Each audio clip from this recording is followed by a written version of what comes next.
A recession is a significant decline in economic activity that lasts for months or even years.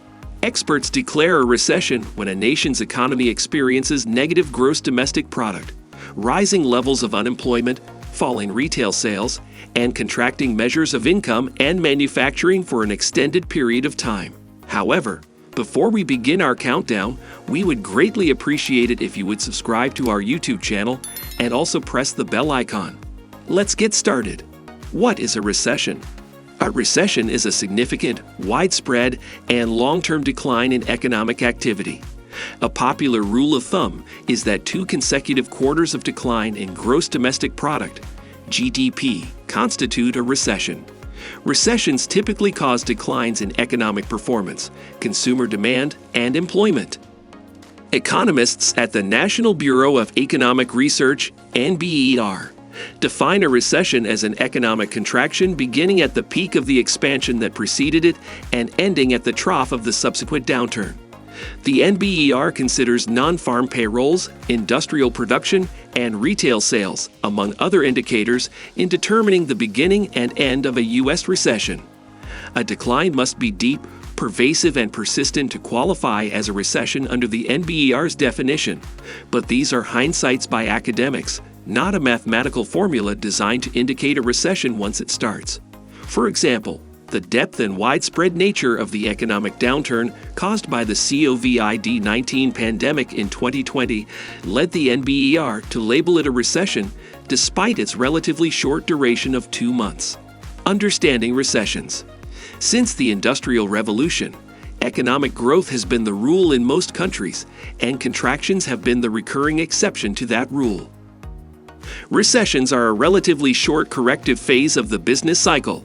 They often address economic imbalances caused by previous expansions and clear the way for renewed growth. Although recessions are a common feature of the economic environment, they are becoming less frequent and shorter in the modern era. Between 1960 and 2007, the 122 recessions affecting 21 advanced economies prevailed about 10% of the time, according to the International Monetary Fund, IMF. Because recessions represent a sudden reversal of a typically prevailing growth trend, the decline in economic output and employment they cause can spiral and become self-perpetuating. For example, layoffs caused by reduced consumer demand hit the incomes and expenditures of the newly unemployed, further depressing demand. Similarly, the bear markets in stocks that sometimes accompany recessions can reverse the wealth effect and reduce consumption, which is driven by rising asset values and increases in net worth. If lenders back off, small businesses will find it difficult to sustain growth, and some may go out of business. Since the Great Depression, governments around the world have adopted countercyclical fiscal and monetary policies to ensure that ordinary recessions do not turn into something far more damaging to their long-term economic prospects. Some of these stabilizers are automatic, such as increased unemployment insurance spending that accounts for a fraction of the lost income of laid-off workers. Others, such as interest rate cuts designed to encourage employment and investment, require decisions by a central bank, such as the U.S. Federal Reserve. Economic expansion by duration. For investors, one of the best strategies during a recession is to invest in companies with low debt, good cash flow, and strong balance sheets. Conversely, stocks of companies that are highly leveraged, cyclical, or speculative are best avoided until the recession is over. When the survivors often start to outperform, the timing of such economic breakthroughs remains difficult to discern, except in hindsight. It doesn't help that investors, economists, and workers tend to define a recession differently in terms of its relevant effects. Because unemployment often remains high well past the economic bottom, workers may not consider a recession over until an economic recovery has been underway for months or even years. Meanwhile, because stock market declines often predict economic downturns, an investor may assume a recession has begun as capital losses pile up and corporate profits wilt even as consumer spending and employment remain healthy. Recession predictors and indicators. While there is no single reliable indicator of a recession, the inverted yield curve has predicted each of the 10 U.S. recessions since 1955, while setting off a few false alarms. Because longer-term debt has greater duration risk. It typically offers higher returns than short-term debt. A 10-year bond tends to yield more than a 2-year bond because there is a greater risk that inflation or higher interest rates will reduce its market value before maturity. The yield curve is inverting as yields on longer-term debt fall, sending prices higher as traders anticipate economic weakness and interest rate cuts in the future.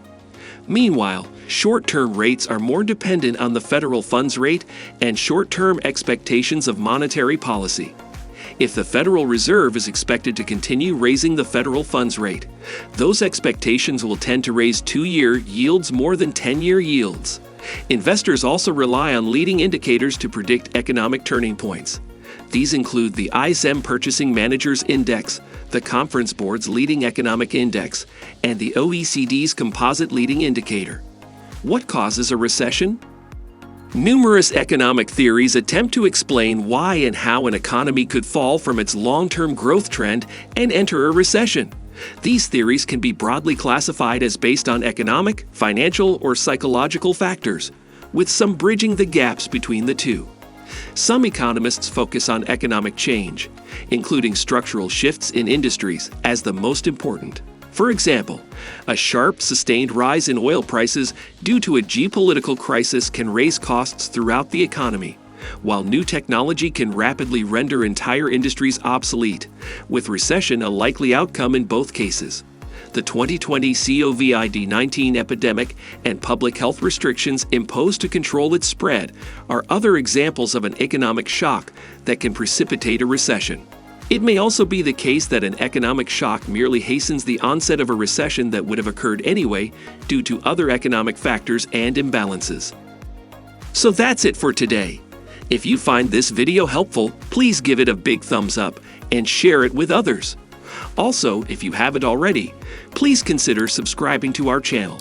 Don't forget to turn on the notification bell so you don't miss any of our new uploads. In the end, thanks for watching and see you next time.